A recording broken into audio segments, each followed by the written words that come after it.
Go get one. Right over there in the corner.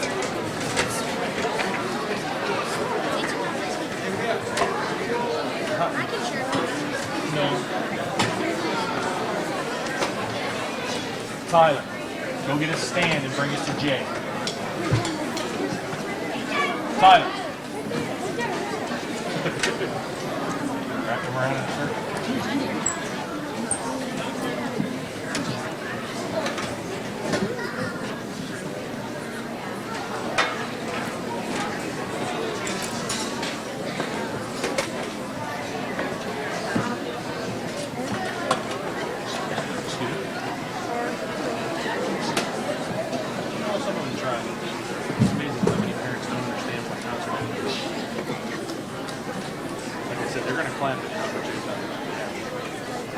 Everybody ready to sit down? Right now, turn around and make sure you have a chair behind you. Okay.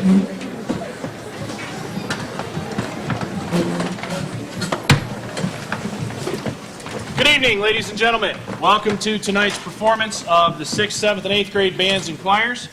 My name is Dan Summers. I am the instrumental conductor here at Cardinal Middle School. Before we get started, I would like to invite our superintendent, if he's here. Where did he? He was here, was he? He's not here right now? Okay, we'll have him up later as soon as he gets here. He's probably on his way.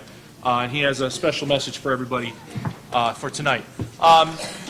As you see before you, this is our 6th grade band. The order of performance tonight will be the 6th grade band, and then the 6th grade choir, the 7th and 8th grade combined choruses, and then the 7th and 8th grade band will finish everything off tonight. Thank you.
Thank you very much. That first piece, obviously with the little drummer boy, that's our first adventure this year into multi-part playing where we had different sections doing different things at different times. And it was a great piece to be able to showcase that while we still maintain the same melodies over and over in a tune. Our next selection, as you can see in the program, is Down by the Station. And this is one of my favorite sixth grade band pieces, mainly because it lets each section come out and state its own thing, but yet they all come back together at the end.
was Skip to My Lou Chow Chow.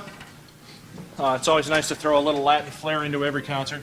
To close our portion of tonight's concert, we will be performing one of my favorite Christmas tunes, or holiday tunes, however you want to look at it, of all time, and this is Santa Claus is Coming to Town.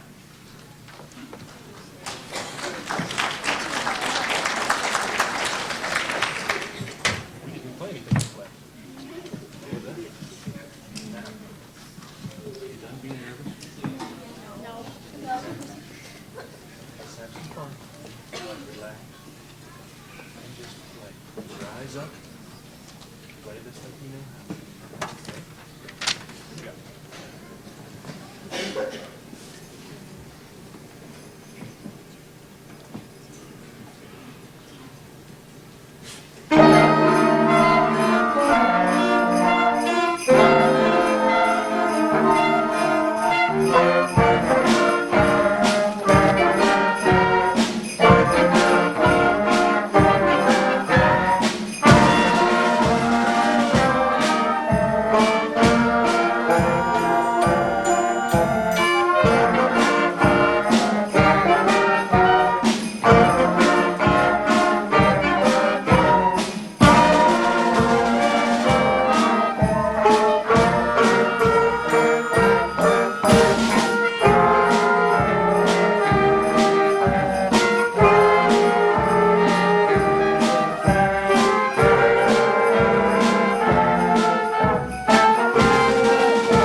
At this time, I would like to welcome Mr. Paul Yoakum, our school superintendent, to the stage.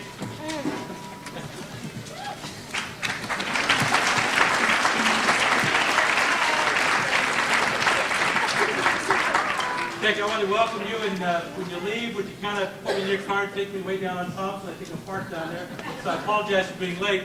I want to welcome you this evening, and also I wanted to make you aware that the board is putting on the 9.7 inflation levy on again February 6th. This levy is very crucial to the success of the educational program here at Cardinal schools. If you didn't vote last November, I would encourage you to do so February 6th. If you didn't register, you have until January 8th to do that. And if you're not going to be around in February, you're either off to college or you're one of those snowbirds that fly south, please, I would ask that you get an application for an absentee ballot. Those are available, those forms are available in all the schools, and also we have a table outside the door here, so if you would pick one of those up, I would appreciate it. I would certainly ask that you use your right to vote, and please support Cardinal schools. Thank you, and a Merry Christmas and a Happy New Year.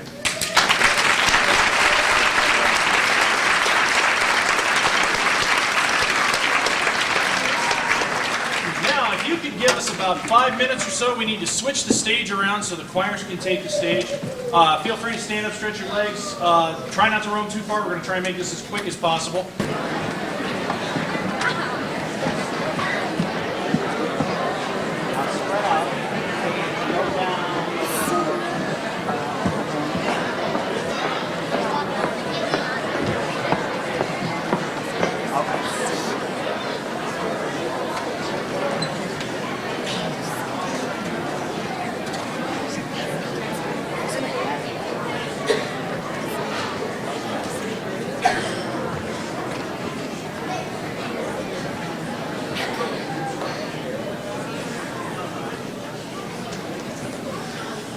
All right, good evening. My name is Max Jackson, and I am the choir director here at Cardinal Middle School. This is the beginning of the choirs portion of the program. The group in front of you right now is the 6th grade chorus. We will be doing 3 tunes tonight. First of all, we have Little Christmas Tree, which is by Jill Galena. Were You There on This Christmas Night by Natalie Sleeth. And finally, a French carol, Ding Dong Merrily on High.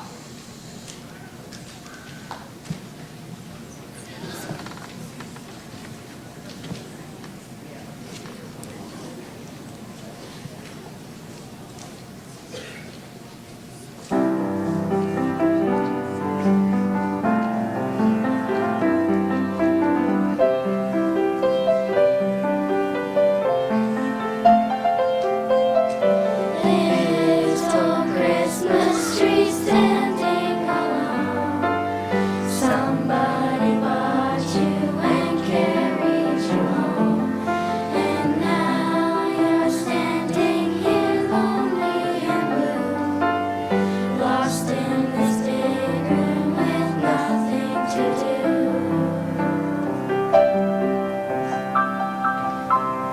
But tonight, you will sparkle and shine. Garland and tinsel will cover your mind. Yes, tonight, you will stand proud and tall. Loveliest Christmas tree, brightest of all.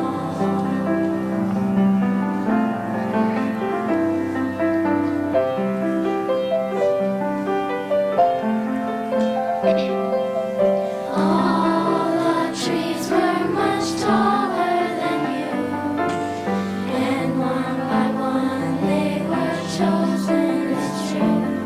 And now you're only a small little vine. Somebody thought that your size was just fine.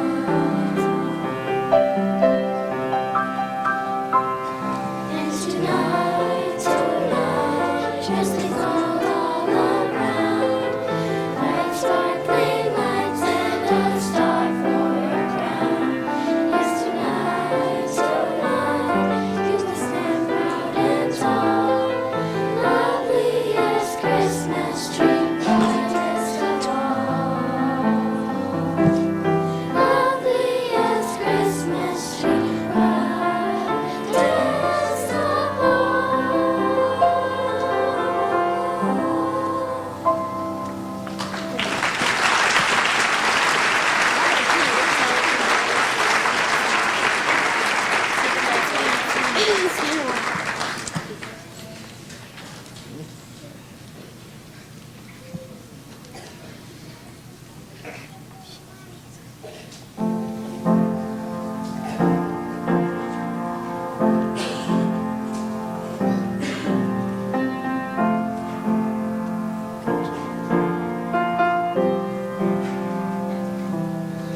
Were you there? Were you there on that Christmas night when the world was filled with the holy light? Were you there to behold when the wonder foretold came to birth?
This is the combined 7th and 8th grade men's and women's choirs.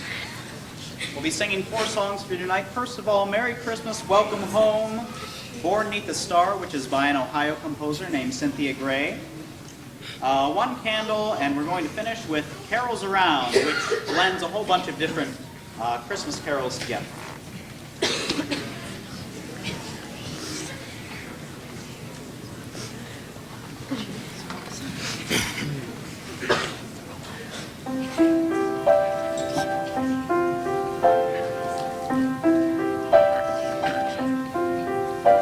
A time for singing and caroling too. A time for me and a time for you.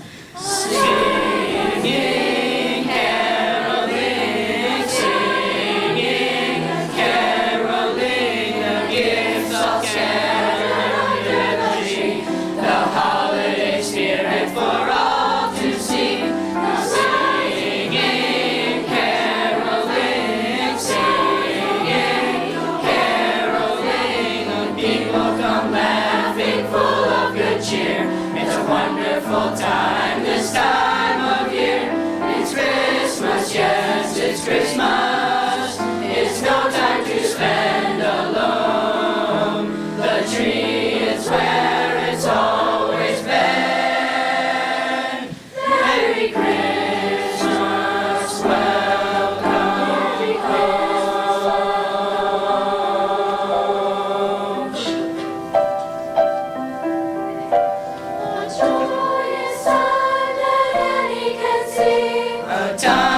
They're for GTV.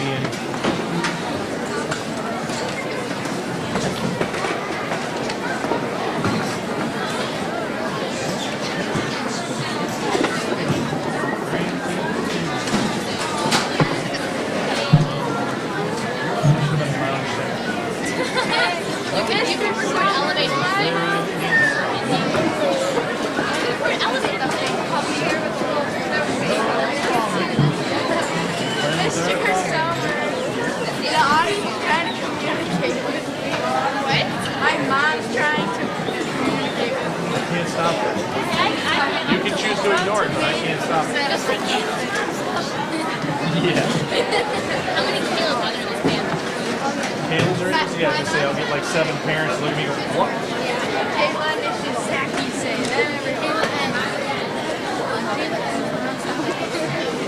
Carmen, the table has to come forward about 6 inches to a foot. Carmen, look for stuff that's going to get knocked over.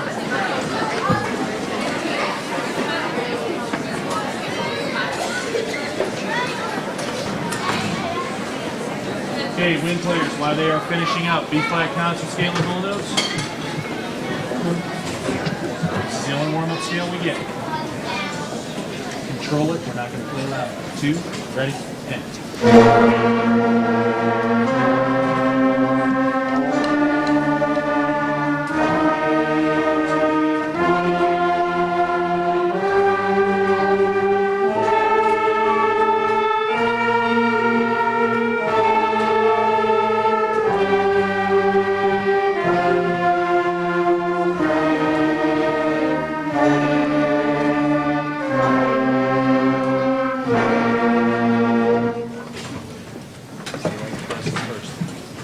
Set up for the first tune. Good evening again, everybody. What you see before you right now is a 7th and 8th grade combined band. This is a 59-member group this year. As a matter of fact, in my 7 years here, this is the largest 7th and 8th grade band I've ever had. We will be performing 5 selections for you this evening. With a little bit of variety from everything from holiday classics to things that should make you, we should be able to paint some pretty neat pictures in your mind without saying a word.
Sleigh Ride Express is a derivative of the timeless classic Sleigh Ride. Our next piece will be very unique, I think, is the way to describe this, an Andromeda Overture. According to the program notes, we're supposed to describe outer space, a trip through everything from the craziness that can happen out there with comets and meteor showers, all the way to the serenity of just traveling in the middle of nowhere. This is Andromeda Overture.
Our next piece is another one of those unique pieces in regards to its history.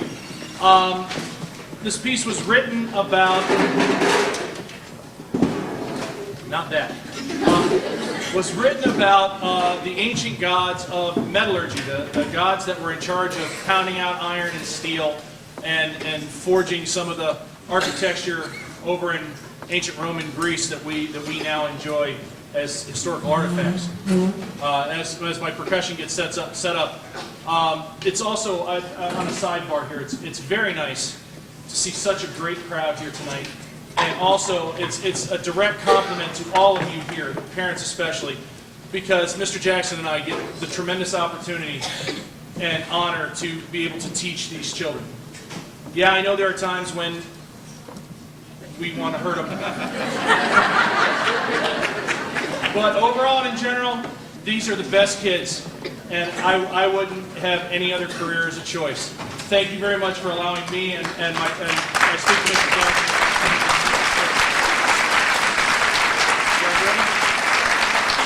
Okay, this is Fortune.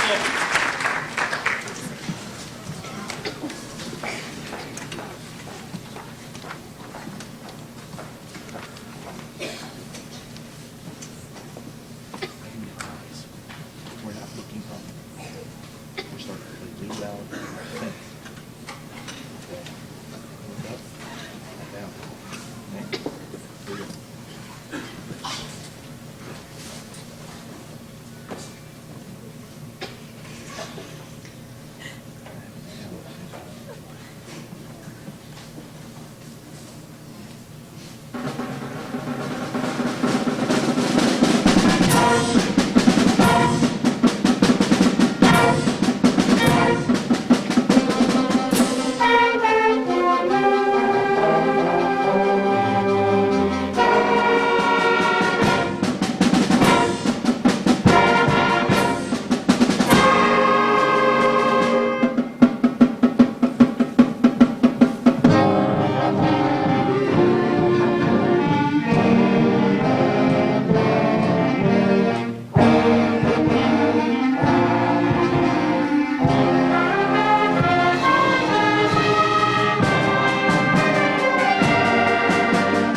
Our next selection dives back. Last year I found out with this year's current 8th graders, as they were 7th graders, that they had a little bit of a hankering for classic style classical music. I'm talking the guys that, you know, when you pronounce their names it sounds like you sneezed. And this year I decided to pull a tune that is very near and dear to me, as we played it at Mount Union College, where I graduated from. Every year for our graduation procession, instead of Pomp and Circumstance, we played Procession of the Nobles. It's near and dear to me because it drives me nuts. Mount Union graduates on the average, well, back when I was there in the Stone Age, we graduated about 400 to 500 kids. So to play this procession over and over and over and over, as a trumpet player, it tore me up. And for 3 years, my director just looked at me and said, hey, suck it up and do it. So when I found the junior high arrangement of this, I was like, all right, I'm going to try this. Let's see what we can do. These guys love this kind of stuff anyway. And little history to this that the kids really tackled onto. A friend of mine, when I told him that we were going to do this, he's like, are you nuts? I said, what do you mean? He's like, that's hard. I said, well, it's a junior high arrangement, which means it's not like the symphonic arrangement that we were used to. And he's like, oh, I bet your kids can't do it. And I was like, oh, you're on. My friend, he doesn't have very much junior high experience. So I always like to make fun of him and say, you don't understand what these minds are capable of. And in saying that, this is Procession of the Nobles.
The irony of that song is I've played it and conducted it so many times, but I only got to proceed to it once.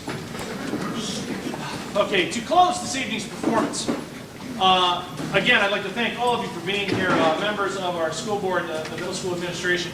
It was so nice to see all of you here tonight. We're going to close with, and I like to do this every holiday concert, with one of my favorites. This is Winter Wonderland. Oh, one more thing. As we clean up the stage, any of you that would be so kind as to help us stack up chairs and put them away, I always promise our custodial staff that if they set the room up, we'll tear it down. So you'd help me out a lot, because it's tough to put all these chairs away with only 2 people. So if you'd be willing to help us out, that would be great. Thank you very much.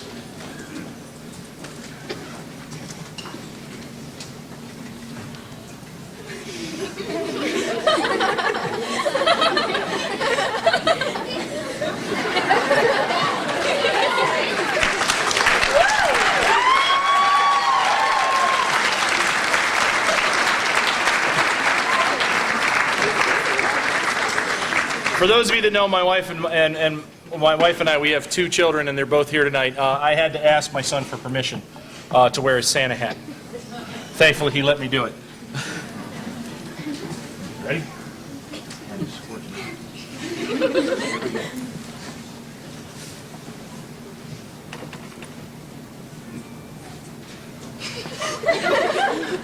Whose phone is that? Has anybody else heard that besides me? Like every time I lift my hands to conduct, I hear bling. I promised him after the last song if I heard it again, I was going to turn around and ask. Here we go.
Thank you.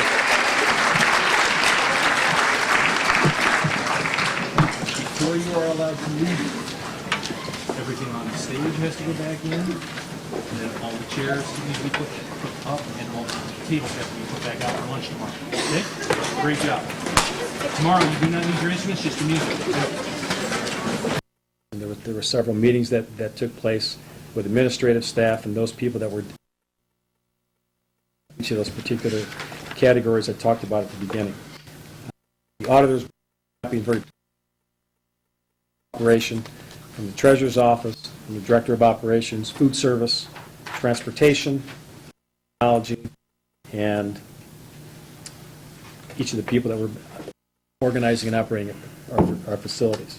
What they found, since we were the second school district, they were as they were developing those templates, they were going to be using Chardon schools, as many other districts do now, as kind of a benchmark to set the standards for those districts. So we can all hold our heads high that they found Chardon schools to be exemplary in many areas. And they've listed some of those noteworthy accomplishments, and I pulled some of those out. And for those of you that have the packet, you can see it's listed under noteworthy accomplishments. Strategic planning. They were amazed that a school district, out of even the districts they audit outside the performance audits, that we have a plan and that we follow the plan. Many opportunities that they have to go into school districts have elaborate plans. They spend a lot of time and effort developing those plans, but they sit on a shelf. As I said at the beginning of the meeting, one thing that we're strong at is developing the strategic plan under our leadership of our assistant superintendent and following that plan. Dollar amounts. As you remember last year, as we went through some significant revenue problems before we passed the tax issue, we basically pledged that we needed to end the school year. We were projected to end the school year at about $107,000. And through some creative financing, reduction of expenditures, again for another year, teaching staff helped out with that situation. People were really scrounging to find materials and supplies once again in their classrooms, taking pay freezes. We were able to end last year with pretty close to $800,000. We were commended for that as well. And I'd like to thank the treasurer for her efforts in helping us get through that, through some basic sound forecasting abilities that she had, helped me in my role as signing the purchase orders and slowing us down a little bit. So thank you, Stephanie. I'd like to thank you on that. Human resources. Despite the higher student-to-teacher ratios, the district received excellent ratings all the way back from the year 2001. That was another commendation that they had. And as you're all well aware, we received it again this year. That was something that they hadn't seen before. And for our facilities, energy management, even though our cost per square footage is relatively high, they were quite complimentary in the fact that we are controlling our energy expenses. It's like having an older home. You can only insulate it so much, and we've done some things as far as turning the lights off and monitoring our energy use. We also have several consortium purchasing areas as far as our gas and some of our fuel costs, which allowed us to keep our energy management in line. Again, a cost containment process. Building utilization rates. If anybody in Ohio or across the country wants to see how a district can use facilities, I would invite everyone to come to Chardon. I've seen more creative use of facilities, and one of the limitations of this particular document, they cite square footage. What they don't really have, and when auditors come in and they count beans and put things into template fashion, we use these buildings nonstop, and that's a good sign. Our community has good access to our schools, especially the high school. Middle school certainly is up and running all hours of the day and on weekends. And I know elementary schools have programs after school and sometimes on weekends as well. But they were just tickled the fact that we used our facilities as well as we have.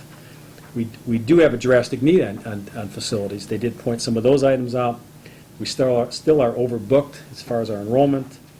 We've had quite a bit of conversation about that, and I know those of you that watch GTV and heard us talk a little bit about it, and I think Mr. Ryder pointed a few things out about how when the Ohio Core comes to be, with additional lab space, there are some citations in this document, in the main document, that cite that our lab facilities are shortchanging students.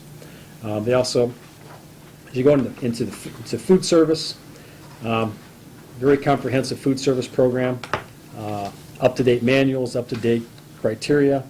Just so you know that Chardon was cited by the Ohio Department of, I think, Health and Food, one of those organizations. We had 100% compliance this year after this particular document was put in place. Josie Colton and her staff have done a great job. Prior evaluations, we've had many evaluations of our food service, and again, we've received commendations for that particular program from the Ohio Office of Nutritional Services on many occasions, as recently as last spring. Transportation, they said that we had the lowest percentage of spare buses when compared to peer and similar district averages. I don't know if that's a commendation, because when you have a lowest amount of spare buses, that means we don't have any. So I guess when you look at it from an auditor's perspective, that's a good thing. From our perspective, in trying to transport students over 88 square miles, that could be difficult sometimes. Technology, once again, the district has done a wonderful job with our technology, spending School One monies and monies we receive from grant purchases directly on students and on hardware. The infrastructure was done with a lot of volunteer time, effort, and energy. We were commended for that. They also commended us for our website, even though we're in the process right now of updating that. It's about 5-6 years old, and that technology has already changed. We are also looking at electronically posting our, continuing to electronically post our board policies, procedures on the websites, so on and so forth. In all, the districts that they had been to, even though this was only the second blue ribbon performance audit, they had been to a number of districts for financial reasons, trying to shut some of the programming down and finding ways for them to save money. They were very complimentary to all of our staff, and again, thank you to the administrative team and all the teachers and all of our employees and board members that spent time out of their already busy days to answer those questions, because it was quite a long process. Key recommendations. It's the first thing we turned to when we got the report back. And as each of the sections come back, we think, geez, what could we be doing differently? What could we be doing better? And again, we're using this document as an ongoing process. There are some things we can put into place that we have put into place yesterday. There are some things we're putting into place today. And there are some things we're looking at for the future. There are many things in this document that we might look at, have a conversation about, and say, this isn't for us. And I'll give you one example, the usage of our schools. If you look at only the classroom space and putting children in there, you certainly wouldn't want to close a school building or condense things because of the use. As far as custodial help, one of the recommendations, and we'll talk about that in a moment, was to reduce our maintenance and custodial staff by 5 employees. We've reduced it already before this document came out by 2. And we're finding some complexity in getting that done. So we're looking at rearranging some of our staff right now. We believe we made a smart move by doing that, but to do all 5, I think, operationally would not do a service. So we are looking at some of these items. And again, if an item might say reduce by 5, we're taking a look at it, and maybe we could reduce by 1. Maybe we wouldn't reduce any at all, or maybe through attrition we might reduce somebody. But again, we're using it as a tool, and quite frankly, an effective tool. Under financial systems, under key recommendations, they want us to do a little more work analyzing and using our financial recovery plan that they suggest to evaluate some of those recommendations presented in the audit in our financial conditions. Many of the recommendations, if we put them all into place without thinking about anything and what the impact it's going to have on our service delivery to children, there's about $800-some-thousand there that we could. If you look at what we've done and what we've promised to do in the last levy campaign to allow my office and our administrative team to look at what we're doing, we've saved pretty close to about $700,000 with using some of the items in here and some of the items not in here. So it's not like we're waiting for this to come out. We've been doing these things and been tightening the budget and containing costs where we can. They also suggest that we should develop some additional formal policies in how we treat and how we use the 5-year forecast. Again, these are some management techniques that they were recommending. They were also suggesting that we would increase our stakeholder participation in some of our budgeting processes. And I know the treasurer does have a group of people working together, taking a look at the various audits that we have. And I believe that will be growing in the future. As you look at in our human resource particular issue, One of the issues is, and one of the reasons we had the ladies here this evening, we have very high district-wide salary levels.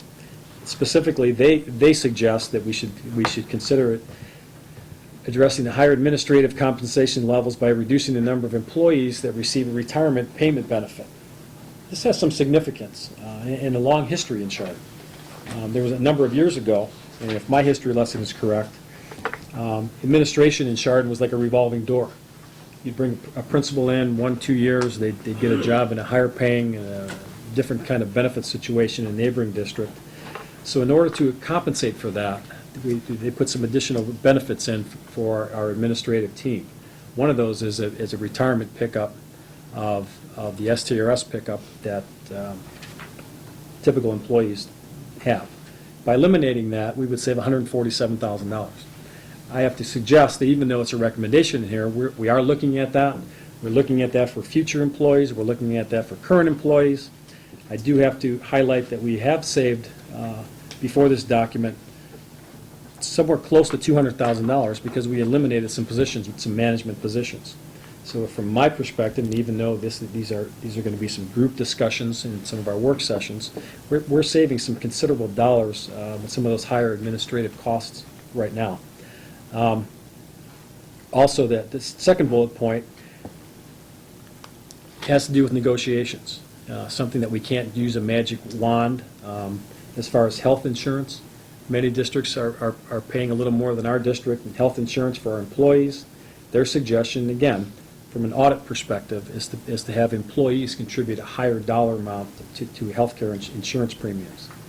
One of their recommendations was to implement a health insurance committee. We have a great health insurance committee that was reactivated and rejuvenated, and I think by that active discussion, and we have representation from every department in our school district, including representation from the treasurer's office, importantly from the treasurer's office, people are beginning to realize the expenses in ways we can do things creatively.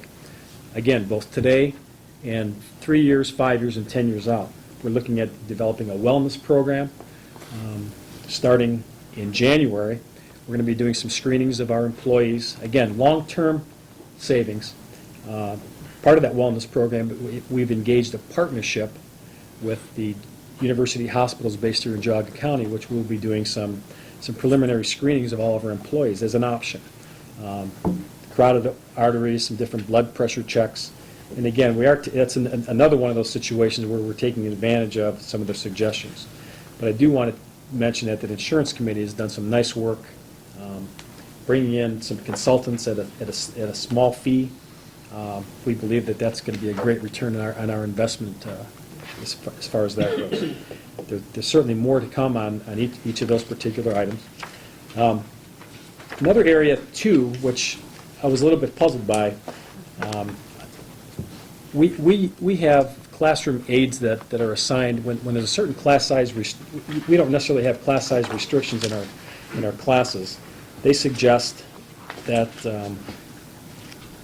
we would reduce those, increase our class sizes, which goes against what education studies have suggested, as well as eliminating some of those additional support staff members.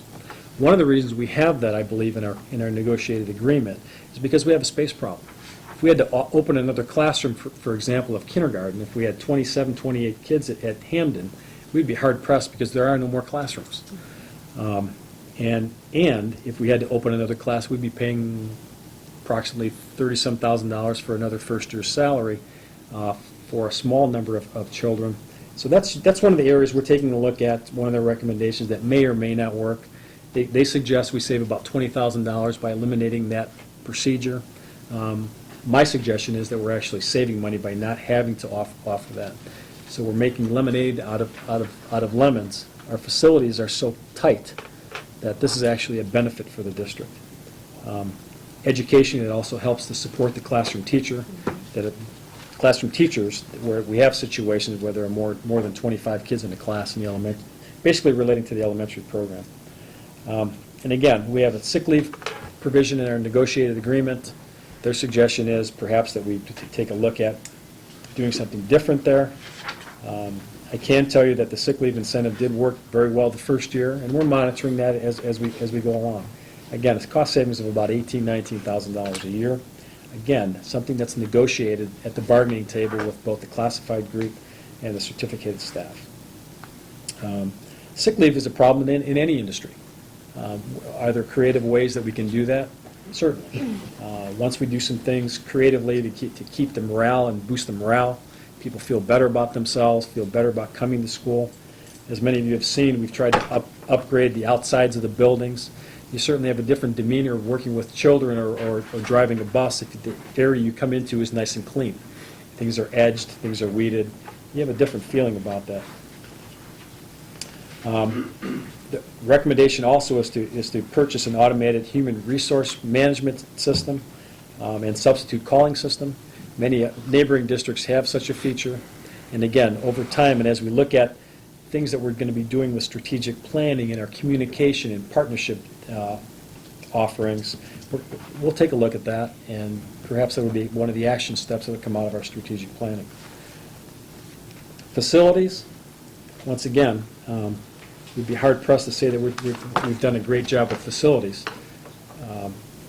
We're getting farther and farther behind the longer we go without some updates and some additional facilities. One of the recommendations, again, another highlight, as I posed the example before, they wanted us to reduce 5 custodial FTEs, full-time equivalents. We looked at it, sure. Could we do it? Absolutely. But we have some situations where we have a cleanliness problem in some of the buildings, and we don't want to take the staff down too far that we continue that problem. We're trying to make the grounds and the custodial routines. We've studied the timelines, how long does it take each employee to do their particular run, and through that analysis, we believe, management-wise, that it's reasonable that we only reduced it by 2. That happened to be the high school third shift that was added a number of years ago. We also, one of the recommendations was to use the cooperative purchasing program. Ohio Schools Council, of which we're a member, and many other consortium offer opportunities for school districts to purchase supplies and materials. Well, I believe we take it a step farther. Our operations manager not only checks that particular list, but we check local vendors. We certainly want to keep the money close to home if we can. And when we check other consortiums that are out there. So to go strictly to OSC or Ohio Schools Council, I think would be wrong, even though it was one of their recommendations that we make better use of that. That's one tool, and that's one avenue that we can go toward. I believe that we've done a pretty decent job. They also suggest that we do a little more with sending things out to bid. That clearly could be done, but I do have to suggest, and again, it's a suggestion, it's not a defense. We're staffed so low that we keep peeling the onion back, and we keep getting rid of management layers and things of that nature. I don't know who would do all that in a given workday with the existing staff that we have. I think we've done a great job. If you look at the dollars that we have not given people since 2001, both at the building level for building budgets, operation budgets, transportation budgets, the way our mechanics repair things, we've done an outstanding job in this district through board leadership and through association leadership and our building administrators to really squeeze every penny out of every dollar. I think that's certainly something that we should be very proud of. And even though it's a recommendation for improvement, I believe that we've done a great job. And again, without sounding defensive, that'd be one area that I would challenge how we spend our dollars. There are also some suggestions to eliminate certain contractual agreements. As we're all aware, items appear in the negotiated agreements over a long time period. Things are traded, given back, negotiated, percentage raises given up, different languages put in place. So some of the items in the performance audit are negotiated, and some of them will be brought to the negotiation table for that discussion at the appropriate time.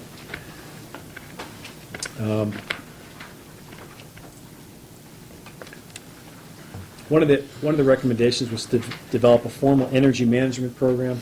Earlier this year, we brought a gentleman in from Energy Resources. It's an education program. We're still entertaining that idea, but once again, there are only 24 or 25 hours in the day. So when that does come up to the surface, we are going to reinvestigate that to save some additional dollars. We are looking at our enrollment as far as projected future enrollment. We're also looking at different ways that we can use our facilities. Is it possible to start a staggered start-stop time? Perhaps. However, we do need to make sure that we have that. We have so many people that work part-time. We have bus drivers that drive in the morning and come in and work in our food service. There are a lot of other little unique things that happen that cause us not to be able to do some of the recommendations. Food service. One of the recommendations is to go to a card system where perhaps a parent went online at home, get your Visa card out and clock in $100 for your food bill for the year. Student would come through the line and swipe the card, and it would make things go much quicker. We took the bull by the horns, and we did some analysis of staffing. We have had some reduction at the elementary school as far as in our serving lines. Does it make sure that things are efficiently run? Absolutely. We are investigating that. It's called a POS, or a point of service. Point of sale system. Some districts in Ohio have taken advantage of that, some haven't.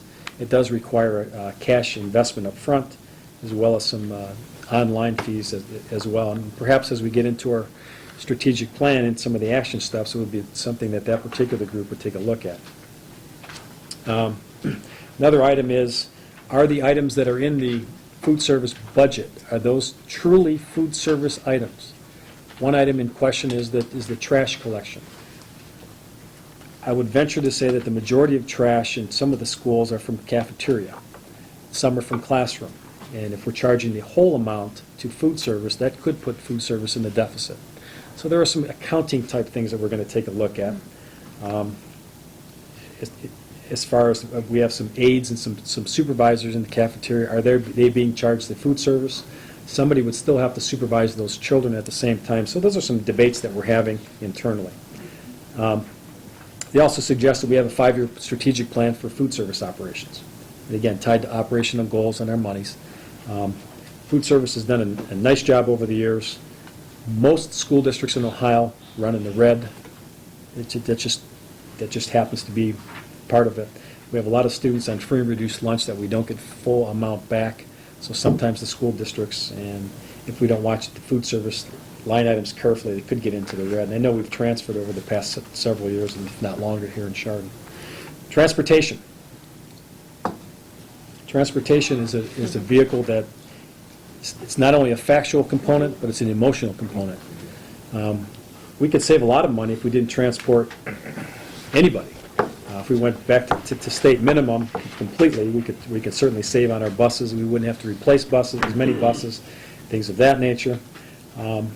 Due to the fact that the board, myself, Director of Operations, Transportation, trimmed back our bus service delivery, we're into some significant savings just in this area alone, well over $100,000. We're projecting about $150,000 with not piercing every cul-de-sac, not dropping students off at the end of the day at their place of employment, not taking Susie and Johnny to Joey and George's house after school.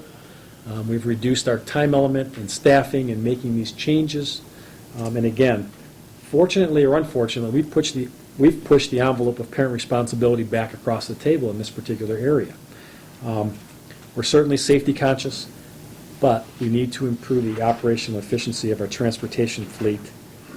It's an older fleet, and just now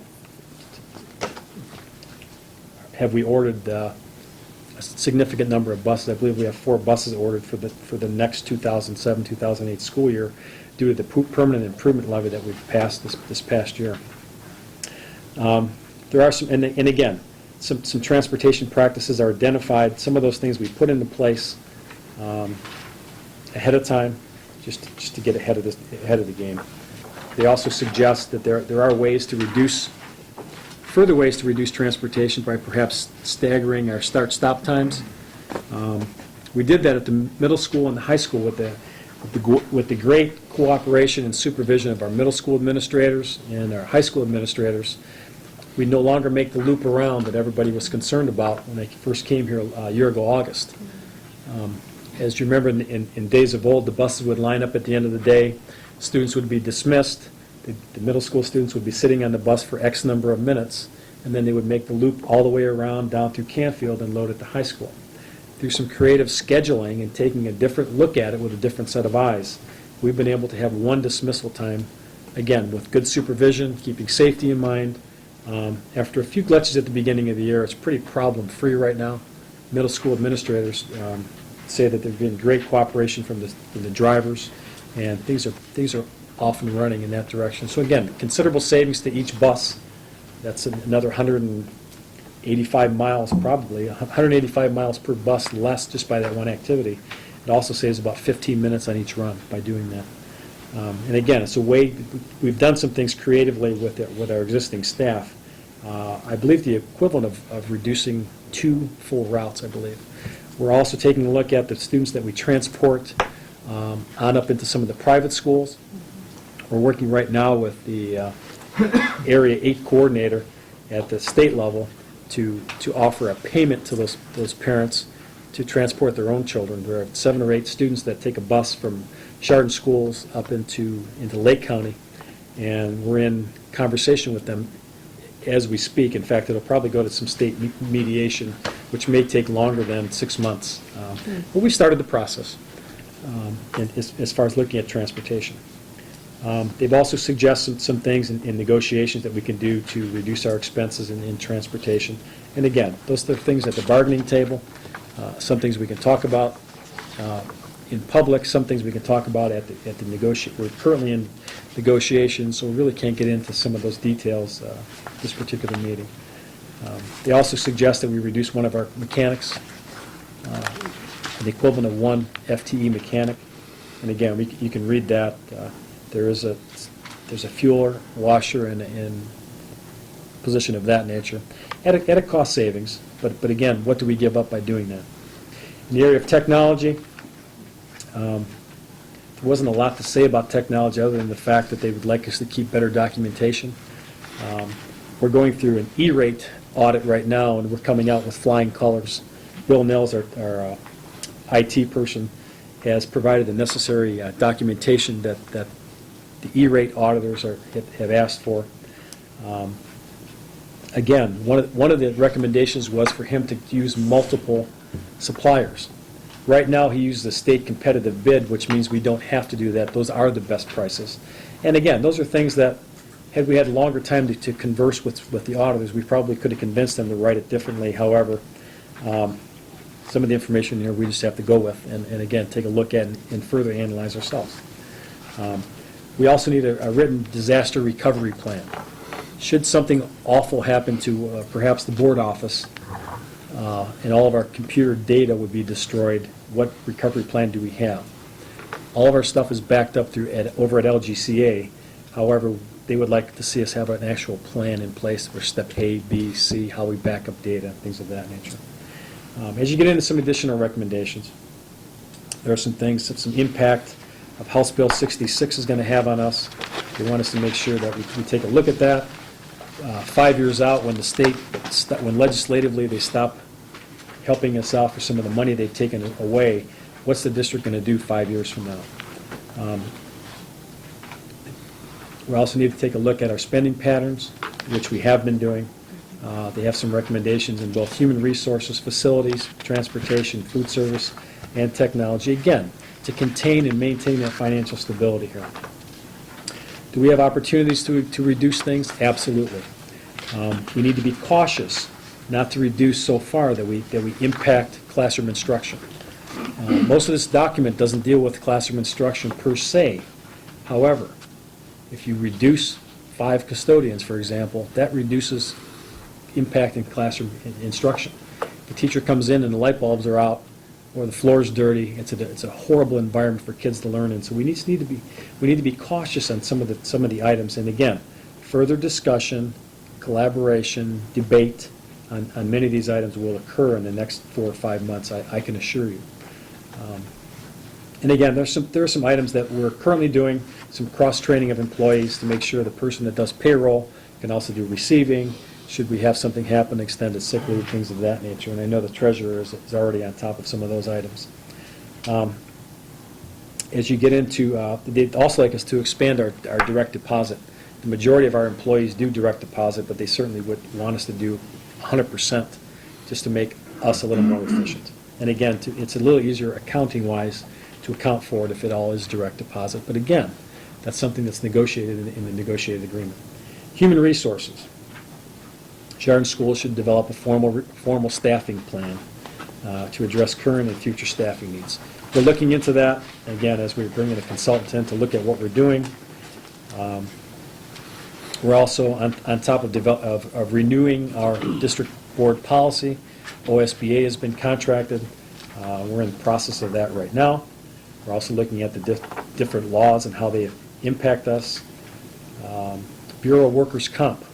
We've done some significant areas. And as I teased or was joking several board meetings ago about our director of operations having to attend all these lunch meetings, I'm glad it's him, not me. I went to one a couple weeks ago, and I'm clearly glad it's him and not myself.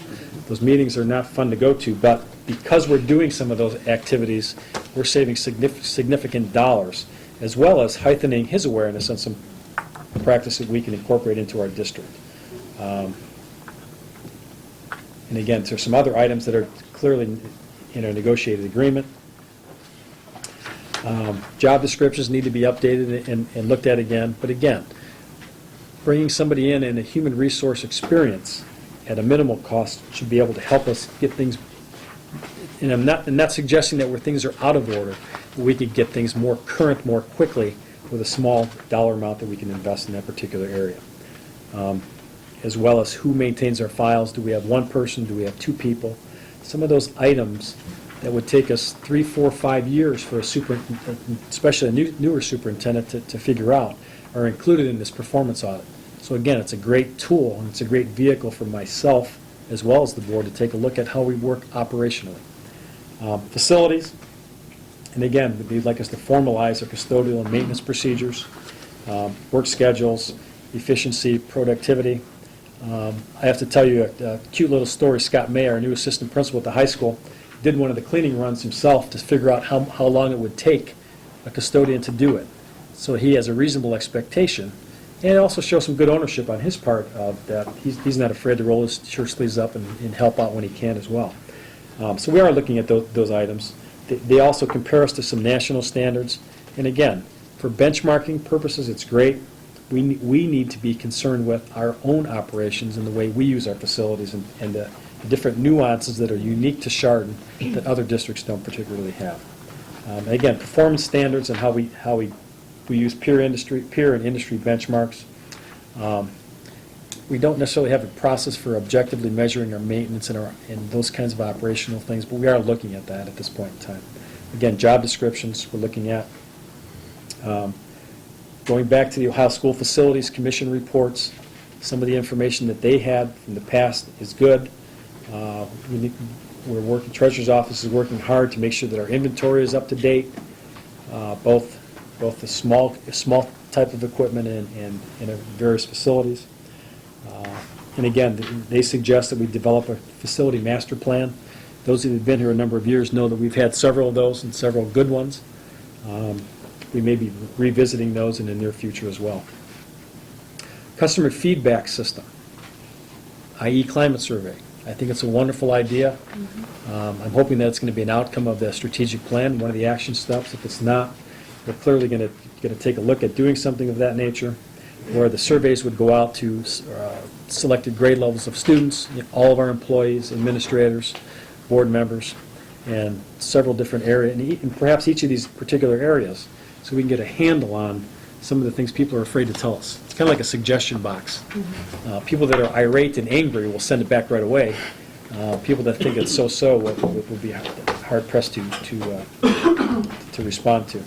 But if we did some kind of a survey over a time period, it would suggest areas of deficiency in year one and would give us targets to move toward. And I think that's one of the good highlights in their recommendations. Food service. There was not a whole lot looked at in food service. It's one of our Not that it's a not important operation, but it's one of our smaller operations. Input from students, from stakeholders. I know our food service director has different menu items. Some kids like. I know they love mashed potatoes and gravy and baked fries, things of that nature. They also suggested we ought to do a cost analysis. If we were to farm out food service to the Marriott or some of the other groups, could we indeed save money? That might be something that we'd look at in the future. Again, something that's negotiated as well. And again, formalized training program where there is a brochure, procedure. We do A, B, and C with new employees. Another item to take a look at. Transportation. One of the suggestions is to use fleet maintenance software, including some inventorying and how we're keeping records. Bus 50 had its tires changed, oil change, things of that nature. I think we do a relatively good job based on the fleet and the age of the fleet, and it's been able to stay on the road. Would a software program help us with that? Perhaps. And again, something that we're going to take a look at in the future. Our T1 forms that the district transportation folks fill out, they want us to make sure that we're doing those in a timely fashion. I'm not aware of any time that we have not. There are some different categories for filling those things out with special ed students, which we can get more money back. I believe we found a couple things through investigating other resources through this performance audit, ways that we can bring more dollars back to our school district. And again, we should have a formal policy on soliciting competitive pricing for vehicle liability insurance programs and other cost-effective insurance programs. We do that. Is it a formalized process? We could probably discuss that at some point in time in the future. We tend to go with with history on that, and there are some competitive things that we're already involved in through Ohio Schools Council that allow us not to go that particular direction. Yes, a formal bus replacement plan is great, but you can have a great plan if there's no money to fund it. It's just a plan. Now that we have some permanent improvement dollars, we are activating that plan and putting things in order. They also suggested that we use that bus software tracking program, similar to what you've seen neighboring districts do. Mentor went through a series of interesting situations by using some software. They had to tweak it by hand.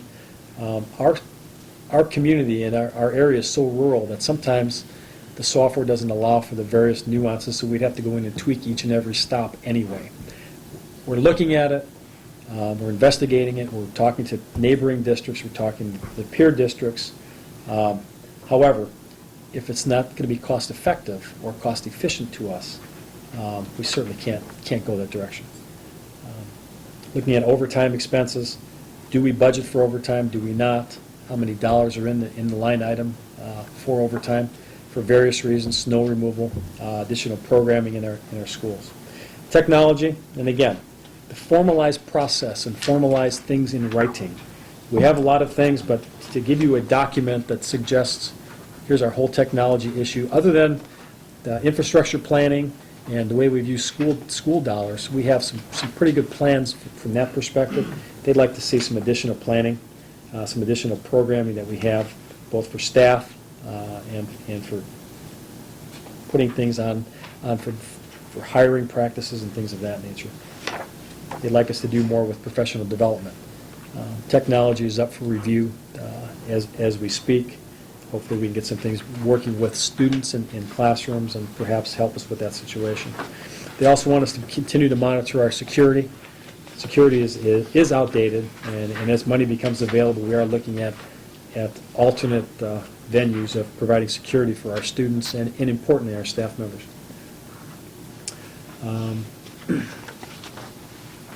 Issues for further study toward the end of the document.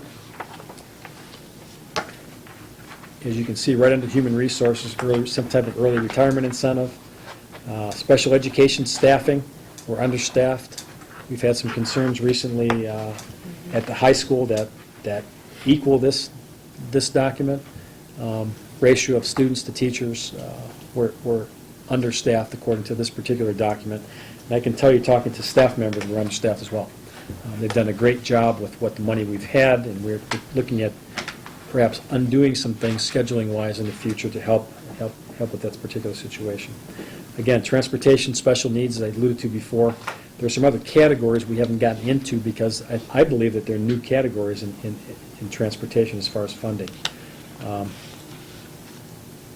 Once the transportation director does her part, it comes to the treasurer's office for her approval, and then to my office for approval, and then it's submitted electronically.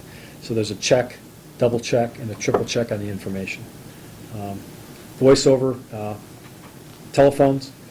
Since we're connected by every classroom, one of the things they'd like us to go to, and again, it would be a capital expense initially, cheaper in the long run, to buy new telephones, to do everything over the computer lines, perhaps to increase safety and security, phones more frequently in the school buildings in more areas, including classrooms,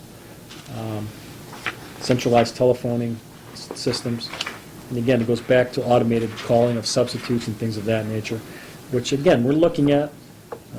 You'll see some additional technology starting in January, starting even in this room, of how we can do some things differently to improve communication, improve security, and again, through strategic planning, those action steps will help drive some of these items. Distance learning, we currently don't offer a formal distance learning program. However, that is something that perhaps we can look at in the future. Again, an item there is the dollars and cents that we have to buy the equipment.